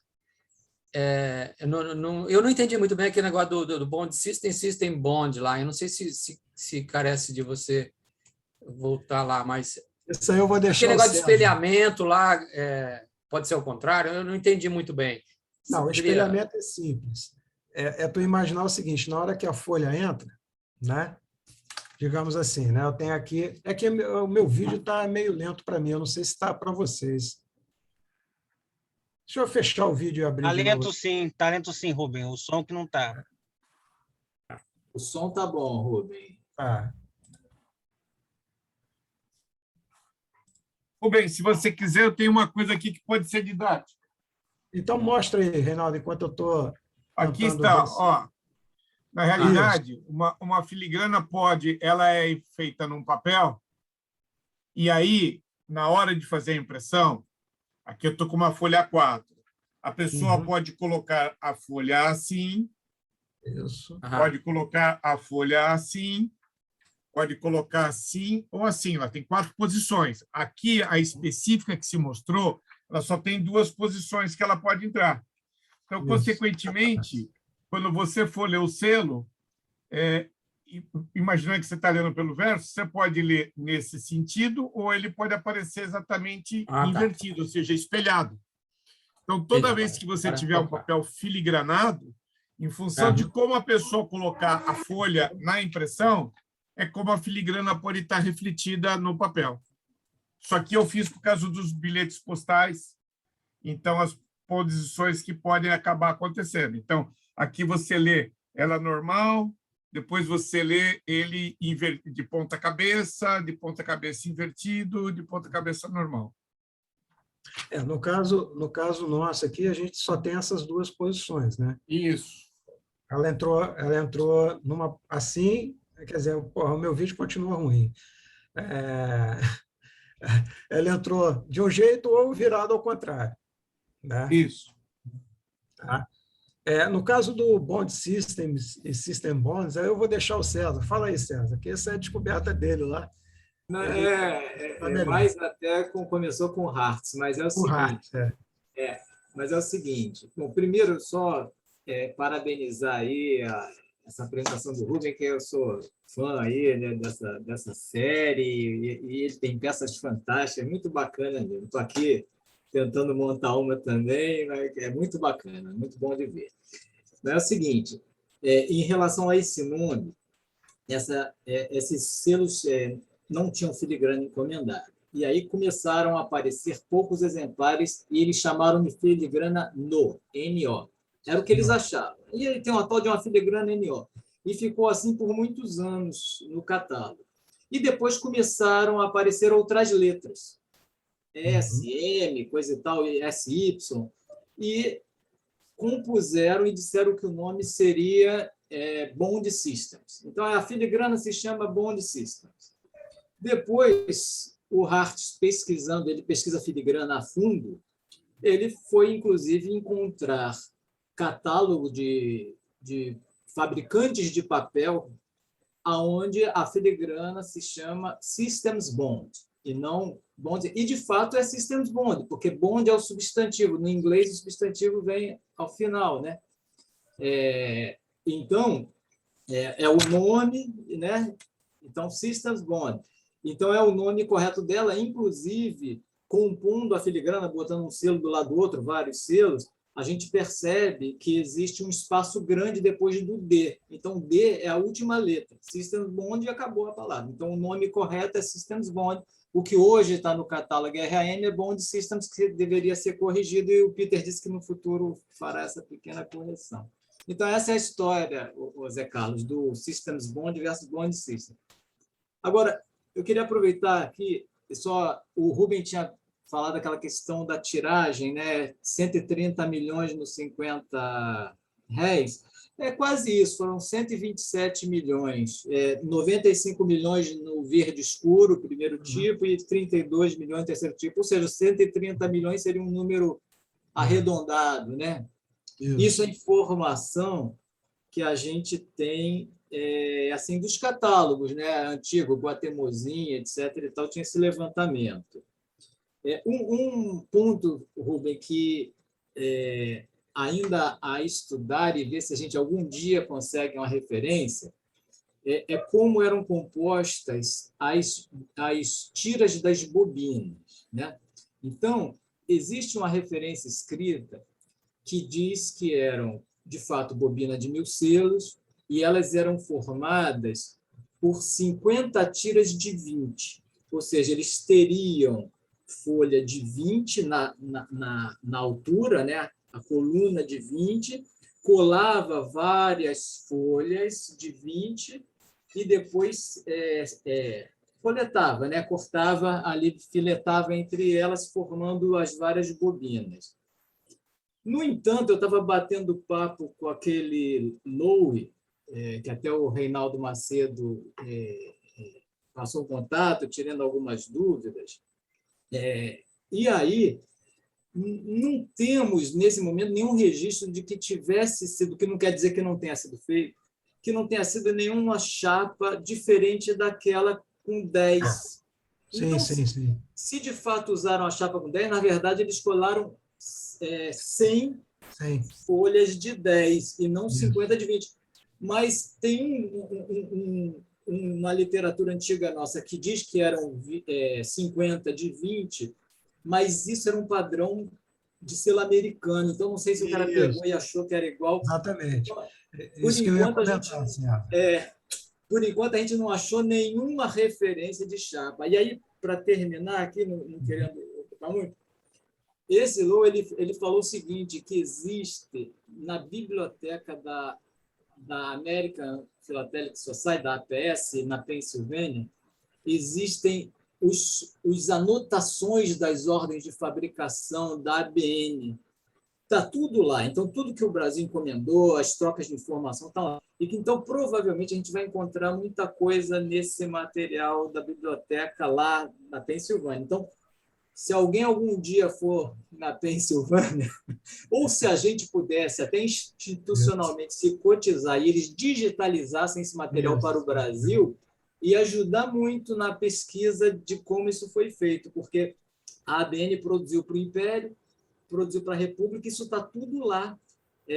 Foi parar tudo na biblioteca da APS. Talvez o Brasil conseguisse, pagando mesmo, a digitalização disso. É uma sugestão aí. Bom, aí eu acho que eram esses os comentários. Ah, não, tem mais um comentário só, Rubem. Também dizem que a produção foram de 25.000 cadernetas por cada tipo. Então, 75.000 seriam as 3, o total das 3. E não 75.000 de cada um. Que eu acho bem mais razoável. Eu acho bem mais razoável, inclusive, pela escassez desse Pela escassez, 25.000 cadernetinhas. Lógico. De cada tipo. O Henrique levantou a mão aí, o Rubens. Só um instantinho, deixa eu comentar em cima do que o César falou. Eu acho isso mesmo, César. Eu acho muito estranho essa bobina de 20, porque não faz sentido em relação ao tamanho das folhas. Você teria que, efetivamente, ter uma outra chapa, que eu não acredito que tenha sido produzida só para gerar os selos de bobina. E aí, essa informação dessa sequência de 20, é exatamente isso que você fala. Você vai em qualquer livro básico de filatelia norte-americana, os selos dos americanos de bobina, eles são, efetivamente, a partir de folhas de 20, né, de colunas de 20. Então, eu imagino que, na verdade, quem colocou essa informação inicialmente, que eu honestamente não sei onde é a fonte primária, deve ter se baseado nisso, nos selos norte-americanos de bobina, que efetivamente eram folhas de 20 na coluna, mas que não é o caso nosso. Então, eu acho também como é que eu diria? Não uma impossibilidade, mas não me parece muito natural, né, que fosse desse jeito. Agora, uma coisa que chama a atenção, de qualquer forma, bom, primeiro, tem também uma escassez desses selos, né, para a gente trabalhar eles, né? Mas é a questão da gente quase nunca encontrar as emendas, né? Eu tenho curiosidade, eu tenho um envelope que acho que tem 11 ou 12 selos de bobina e tem um deles a emenda. Pois é. Eu só tenho... Não quer dizer que o de 20 também não pudesse ser, mas quando eu olhei a quantidade, eu falei, aqui tem que ter uma emenda, porque... Tá certo. Matematicamente é impossível não ter, né? Agora, você viu, eu só tenho aquele do 200 réis, né, que efetivamente tem a emenda, e ele está fora de carta, né? É um selo isolado. Agora, nesse caso, falta material, né, para a gente poder trabalhar em volume. Os selos de caderneta e os selos de bobina são muito escassos, né? Próximo. Reinaldo. Posso aproveitar aqui? Bom, bem, parabéns mais uma vez, uma bela aula. Acho que por isso aquele monte de parabéns ontem lá nos grupos ao professor. Pontos importantes. Selo de jornal, eu vi que ele estava ali colocado com 10 réis. Era independente do peso, ou seja, um jornal equivalia ao 10 réis? Exatamente. Tá. Exatamente. Qualquer jornal era 10 réis para entrega. Tá bom. Aproveitando aqui, são algumas... Selo de bobina usado. É normal ou é raro de se encontrar sobre vale postal, por exemplo? Raro. Bem raro. Eu diria, Reinaldo, sobre vale postal, a princípio não faria nem sentido. Porque quem põe o vale postal é o cara do correio. Ele não ia gastar uma caderneta ou uma... Eu tenho. Ah, não, desculpa. Bobina pode ser. Caderneta que não faz sentido. Que faz menos sentido. Bobina até poderia ser. O correio podia ter uma bobina. Mas é raro. Não é algo comum, não. Na verdade, Reinaldo, olha só, os selos de bobina, que nem eu estava falando, os selos de bobina e os selos de caderneta sejam eles isolados, sejam eles em carta, sejam eles em qualquer documento postal, são raros. Ponto. Tá bom. Os de caderneta mais do que os de bobina. Não, é que eu tenho encontrado algumas coisas muito interessantes em Vale Postal. Então, aproveitando essa linha, você apresentou alguns selos para mim que eles são mal centrados, eles não são uma variedade, porque o quadro não sai de dentro do formato do selo. Então, o que eu entendi é que era tão bem feito o material que dificilmente você tinha uma descentralização. Perfeito, é exatamente isso. A maior descentralização que eu conheço é essa aqui, ó. É por aí. Eu, na verdade, eu tenho um documento aqui que eu não escaneei, no de R$20, que eu tenho o selo partido ao meio. O picote partido ao meio. Legal. Tá? Eu tenho ele no R$20. E são 3 ou 4 exemplares na mesma carta. Né? Tá, quer dizer que você tem um picote deslocado. Deslocado. Está particionando, está picotado no meio do selo. Isso em ABN é muito difícil de ver. É muito difícil de acontecer, pois é. É o único que eu tenho assim realmente com deslocamento. O resto é tudo isso aí que você mostrou, descentralizado. Né? Tá. Às vezes, para todas as posições, tá? Para cima, para baixo, para a esquerda, para a direita, mas o selo está inteiro ali. Tá bom. Última pergunta rapidinha. Quando você mostrou ali alguns exemplares de cartas, você mostrou 2 envelopes com o R$20, se não me falha a memória, um deles era um envelope de luto. Uhum. E o outro era o envelope normal. Até onde eu tenho, os envelopes de luto pagavam porte reduzido. Mas aí eu vi que as 2 cartas estão com R$20. É porque já tinha caído essa regulamentação ou porque o cara possivelmente não conhecesse, né? Não, eu acho que não é uma coisa nem outra, Reinaldo. Eu acho que nesse caso é porque o R$20, esse slide aqui, eu vou compartilhar aqui, tá? Só um instantinho.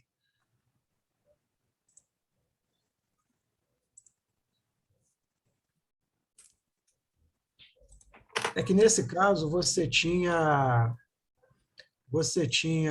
a possibilidade. Esse porte era um porte de entrega de pequenos avisos urbanos. Então, independia de ser de luto ou não ser de luto. É que não Pagava entrou a tela ainda R$20. não. Não? Acho que é esse, né? Está vendo aí? Isso. O que é a carta da direita? Desculpa. A carta da direita é um aviso, um pequeno aviso urbano. Né? Então, você pagava R$20 por esse aviso. Eram cartas pequenas e circuladas internamente à cidade. Aqui também, de repente, é um aviso também, só que é um aviso de morte. É que tem uma... Depois eu posso procurar e te mandar. Tem um decreto que dá a redução do porte toda vez que você faz um comunicado de luto. Então, nesse caso aqui, ele poderia ter pago R$10, você disse. Se fosse 20, ele poderia pagar metade. Ok. Mas curiosidade só, pode ser até que já tivesse caído aí. Obrigadão. Tem mais mãozinha aí, vai lá. Henrique? Oi, Rubem. Henrique, parabéns pela palestra. Eu venho acompanhando a tua coleção, algumas exposições. A última que eu vi foi a de Brasília. Acho que foi até talvez a última vez que você expôs no Brasil. Foi. E eu, inclusive, eu queria saber, você já estava em 8 quadros ou você está aumentando agora para 8 quadros para Londres? Não. Ela está em 5 quadros e vai permanecer em 5. Não, veja bem. Fora o material que tem para entrar, eu tenho hoje uns quase 200 folhas montadas, tá? Certo. Eu teria talvez mais umas 40 folhas, 50 folhas para montar. Então, eu tenho um espectro bastante grande de material. Tá? Agora, eu estou expondo em 5 quadros. Né? Lá na exposição FIP que ela participou,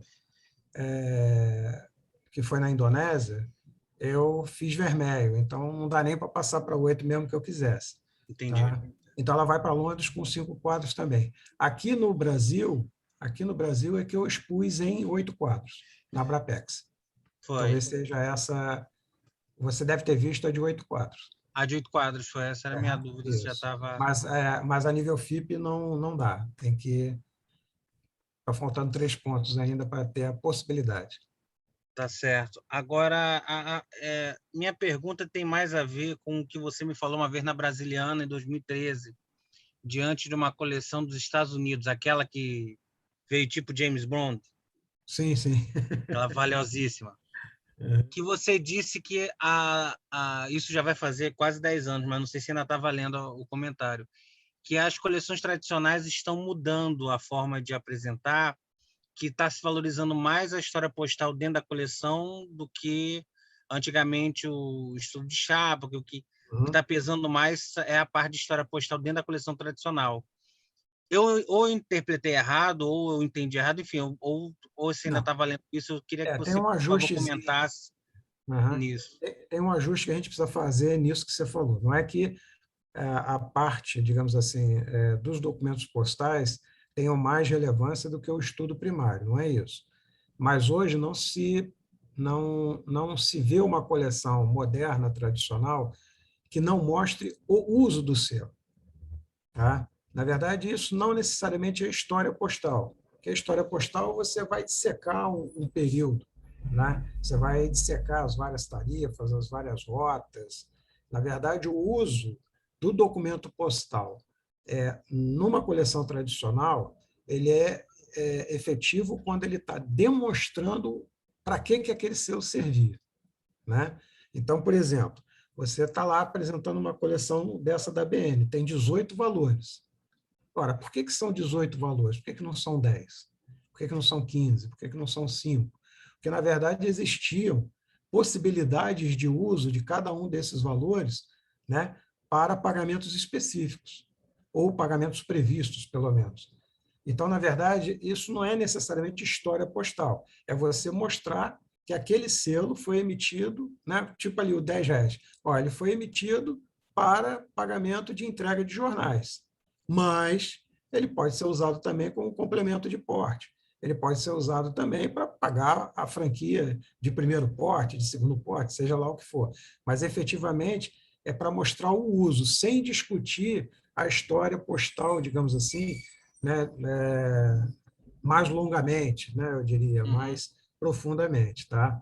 Então, assim, as coleções tradicionais hoje não abrem mão, né, de mostrar documentos postais onde o selo ou a série que está sendo abordada se mostrem presentes no seu uso. Eu comento porque o que chamou a atenção nessa coleção em 2013 é que ela tinha muito mais correspondências do que estudo, talvez por ser uma emissão muito estudada e muito trabalhada e muito valorizada, não me lembro agora, mas o que tinha mais era o uso do que um estudo de chapa, ou um estudo de picote, ou um estudo, enfim, apresentando provas. É fato, até porque, né, Henrique, a gente tem que lembrar, às vezes a gente não tem como fazer esses estudos, né? Às vezes você não tem, né, o material, a fonte para você poder realmente avançar. Às vezes o selo é tão certinho que você não tem nada ali além dele Isso mesmo. é verdade.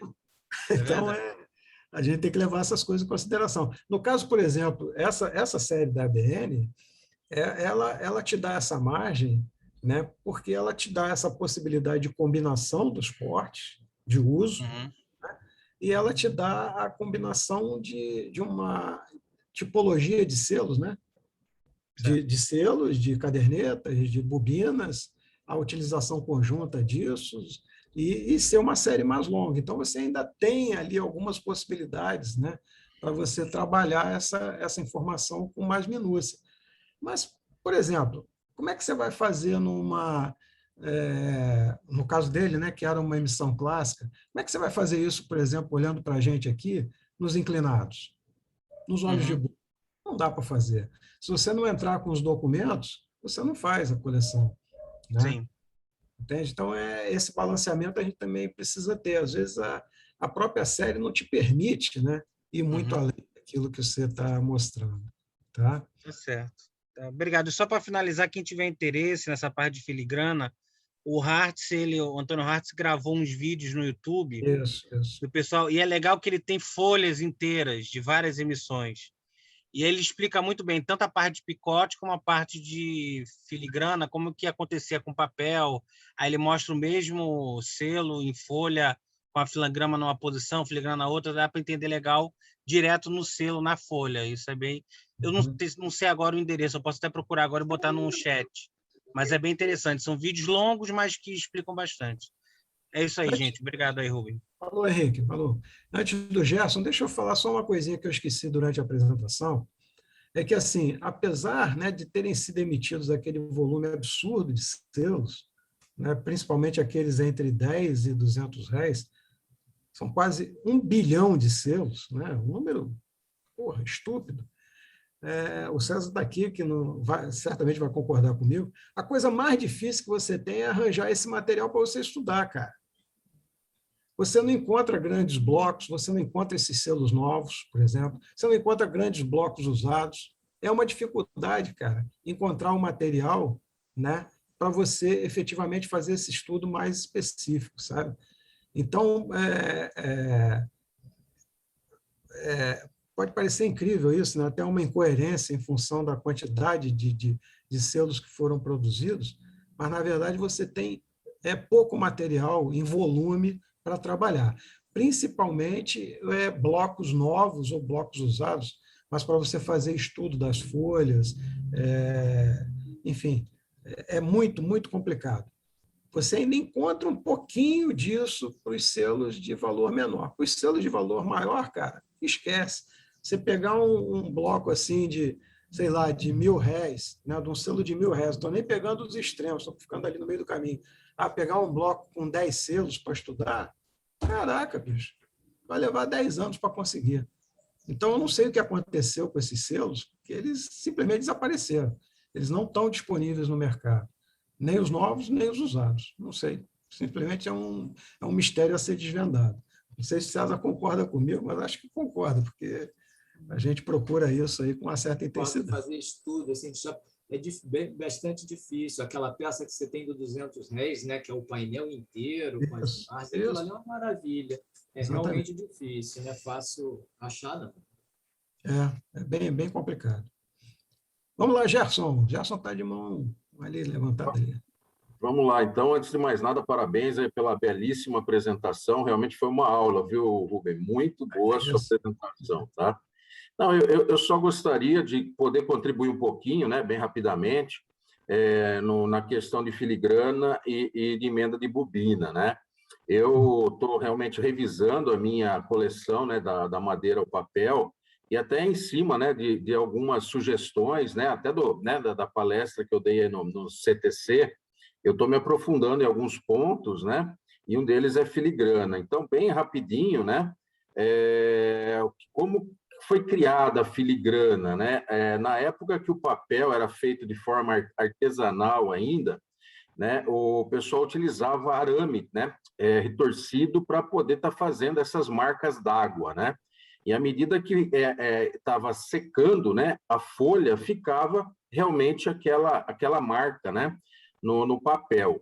Hoje, em nível industrial, a filigrana, como ela é feita? Realmente ela é feita na máquina de papel, na parte úmida da máquina, né? Antigamente tinha formas redondas, hoje é feito através de mesas planas, e tem um rolo abridor, onde são soldados, né? Nesse rolo abridor, imagine, o rolo abridor tem um apelido, né, de rolo banana, rolo bailarino, porque ele é meio abaulado, então são soldadas, né, essas marcas nesse rolo, e à medida que a folha passa nesse rolo, é feita, né, essa marca d'água. E complementando o exemplo que o Reinaldo passou do posicionamento na folha, a hora que o papel é enrolado e ele é rebobinado, né, na bobina, quando você, que nem você falou, tem situações que ele é entregue, né, o selo em formato de bobina ou ele é cortado. Então, quando o papel entra na máquina, dependendo da posição, né, que ele entra, ele pode estar, né, sendo impresso, né, de um lado ou de outro da folha. Com relação à emenda, até uma informação para o César, César, quando o papel ele sai dessa bobina jumbo da máquina para a rebobinadeira, o que acontece? Tem um padrão comercial que é permitido até 2 emendas por bobina, 2 emendas por bobina. Por quê? Essas bobinas menores, elas são rebobinadas numa velocidade em torno de 2.000 a 2.500 metros por minuto, uma velocidade muito alta. E a hora que esse papel possa vir a quebrar, eles passam a cola, fazem a emenda e parte o papel de novo. Então, até 2 emendas por bobina, em nível comercial, são aceitadas, né?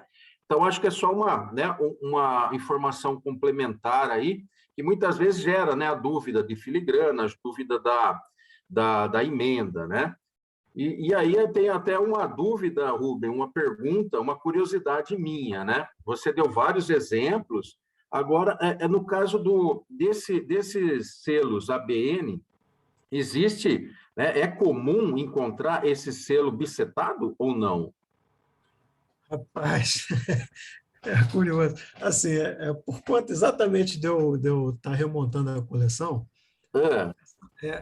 eu diria para você que, do que eu mostrei aqui, talvez 30% estejam na coleção. O resto eu tirei da minha reserva técnica, digamos assim, que era mais fácil para fazer a imagem, né? Eu tenho um bisetado na coleção, cara. Eu tenho um selo bisetado na coleção. Mas, assim, é aquele negócio, eu ponho lá porque é uma curiosidade, né?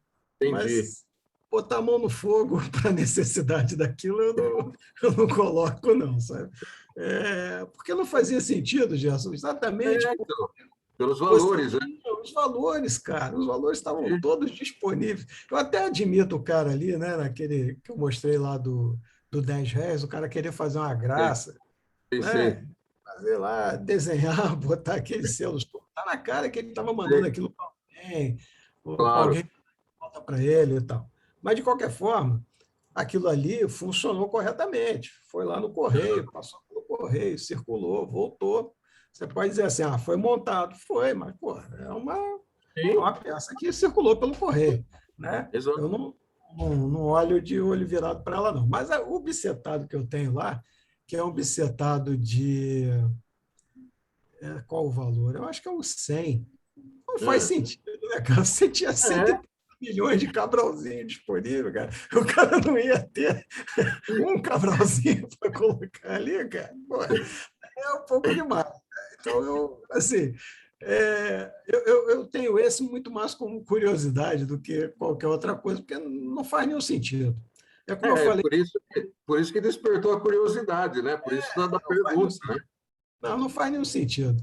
Na verdade, talvez essa emissão ela tenha sido a mais bem pensada em termos de distribuição dos portes. Sim. Tá? Porque ela pegou um período relativamente estável da moeda, né? Ela pegou um período em que estável do ponto de vista da inflação, né?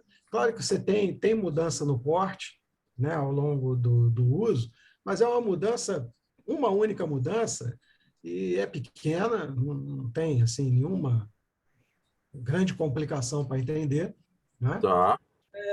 Você tem também, como é que eu diria, o pensamento dos serviços que o Correio poderia oferecer naquele momento, e quem trabalhou, digamos assim, no edital de envio dos selos, pensou nessas possibilidades básicas.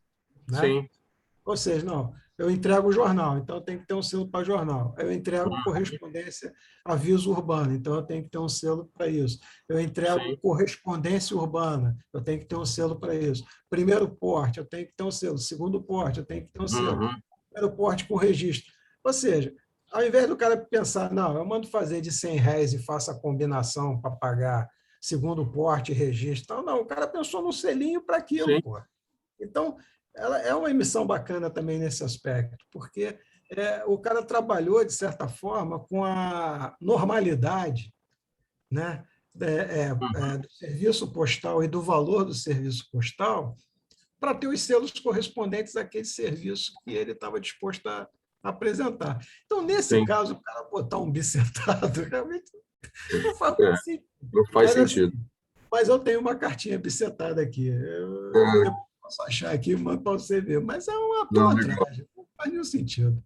não, foi uma praticidade do próprio negócio, né? A gente vê, Sim, né, sim, não isso. justificava, né? Realmente Não é uma justificava. curiosidade. Não tinha qualquer justificativa.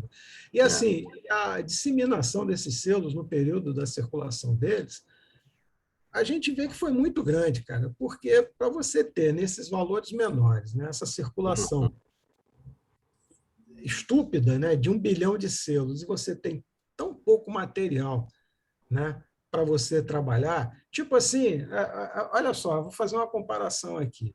Vamos pegar os selos Dom Pedro, Tá. né, que também foram emitidos em volumes bastante expressivos, principalmente os verdinhos lá de R$ 100, que era o porte. Cara, Sim, mal ou bem, hoje você ainda consegue comprar lotes com volumes desses selos. sim. Sabe?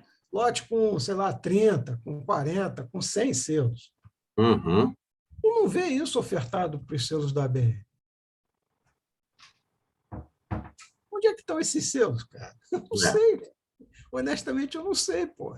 Onde é que Ah, foram parar esse bilhão de selos? Eu não sei, cara. Lixo. Né? No lixo. é, Possivelmente no lixo. Né? Então você infelizmente. vê, cara, que é um negócio assim. E aí, né, vem essa outra coisa que eu acho que é importante, e que eu acho que eu gosto sempre de relevar, né, cara?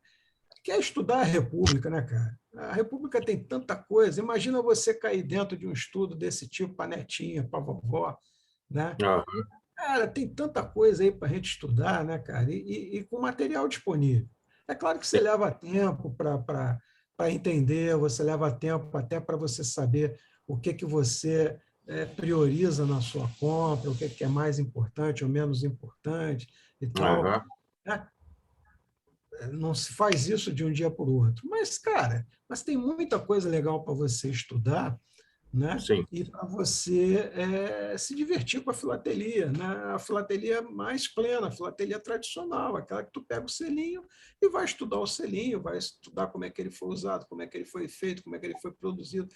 Eu digo sempre, cara, eu recomendo, mais uma vez, a coleção do César nesse aspecto, cara, de esmiuçar a produção do selo, de esmiuçar o uso de um selo só, né, dentro dessa missão, ela serve como um guia, cara, para você fazer esse tipo de coisa. E aí volta aquilo, fora a minha coleção que está montada, e que já apareceu aí algumas vezes, eu nunca vi outra coleção montada de ABN. Pode ser que até que ela exista. O César está montando uma agora, né, César? Mas pode ser que ela exista, mas, cara, eu não conheço. Eu me sinto assim como foi a censura, né, há 20 anos atrás. Né? Eu comecei a guardar isso e não tinha com quem falar.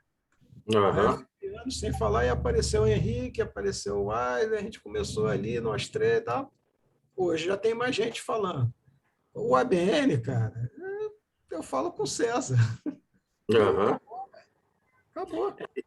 E Não tem falar mais ninguém. nisso, e falar Né? nisso, Rubem, em paralelo, eu entrei aqui no site da Febraf, dei uma olhada realmente na coleção do César. César, parabéns, uma excelente, né, coleção, que nem você falou, Rubem, é um passo a passo, né? Passo a Que passo. a gente está se baseando, né? Que um Aham. selo, Sem dúvida. basicamente, ele escreveu um livro, né? Vamos falar assim, Cara, né? Parabéns, uma excelente eu acho coleção. assim, o desafio, né, que o César se impôs é um desafio fenomenal, cara, que você Sim, pega um selo de uma emissão, que não foi nem foi um selo obviamente muito usado, mas vamos lá, o R$ 100, né, que era o primeiro porte, a princípio, você diz assim, vou estudar ele, o primeiro porte vai aham, circular mais. Não, o cara pega os R$ 50, que também foi muito emitido, mas tinha uma regulação menor, aham, e, cara, e disseca o bichinho, cara. Disseca sim, o bichinho ali, não sobrou nada para gente ali, cara. é Né? verdade, E verdade. você fica agora esperando que ele faça isso para os outros, né? Verdade. Vai ser um pouco, acho que vai ser, quando ele for com os valores assim, um pouquinho mais altos, acho que vai ser um pouco mais difícil.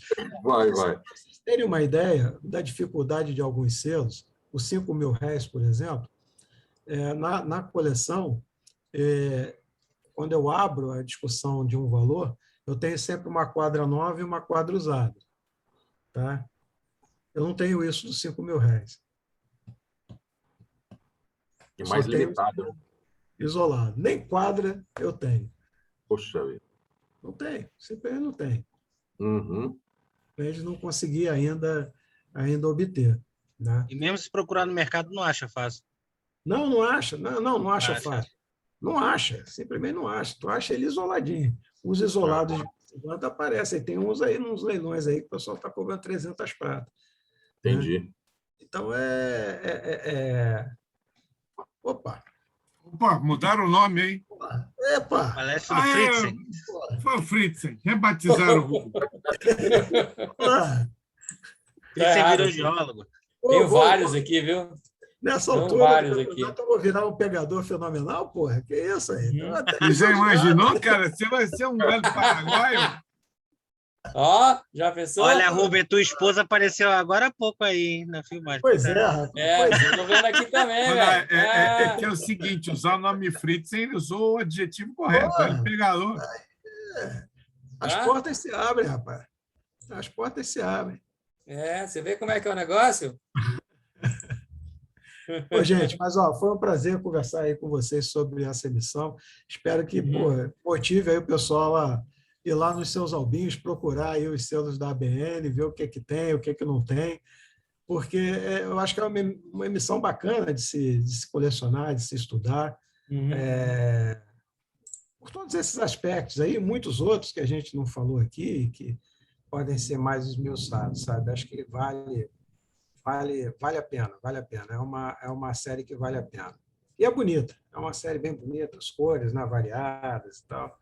Então, acho que está aí disponível aí para a gente cair dentro e produzir outras coleções, né, sobre esse tema. Agora na moça. Viu? Já larguei minha vida. Eu tenho um estoque aqui de certificados que dá para fazer um livro, tá? Aliás, poderia começar a publicar isso aí, tá? Mas a minha vida de pegador durou só menos de 1 minuto. Rapaz. Nem deu tempo de exercitar. Não deu tempo de pegar ninguém, não peguei ninguém. Mas muito obrigado. Eu repito aqui o que eu falei no início. Parabéns aí mais uma vez ao CTC, né, pelo aniversário, esses mais de 30 anos aí de trabalho aí pela filatelia. Então, eu fico muito satisfeito de ter podido colaborar aí de alguma forma, até para marcar essa data tão importante aí para vocês. Legal. Agradecimento aí em nome de toda a diretoria. Tá bom? Legal. Logo mais aí às 12 horas você recebe no seu e-mail aí. Tá bom, obrigado. Tá bom? Recebeu o seu, tá? Quem já recebeu dele? Apesar de que aqui nessa tela aqui nós temos vários palestrantes aqui que já fizeram aqui. César Paulo também gostaria de deixar um convite a você aí para um determinado momento aí nos brindar com algum tema, alguma coisa. Tony também. O próprio Luiz Gonzaga. A próxima reunião está marcada para dia 20 de novembro e o James havia reservado. Depois a gente dá uma confirmada. Tá bom? Para mim está de pé. Ok. Pois não? Para mim está de pé. Tá. Maravilha. Okay. Ótimo. Reinaldo, algum fechamento? Azizo? O próprio perfeito. Rubem. Só agradecimento sempre ao empenho de todos e, em particular, ao Rubem aí que abrilhantou o nosso aniversário. Muito legal. Agradecimento a todos aí. Parabéns, Rubem. Legal, pessoal. Legal. Valeu, Rubem. Um abraço aí, até a próxima. Legal, participe. Obrigado, abraço, Rubem.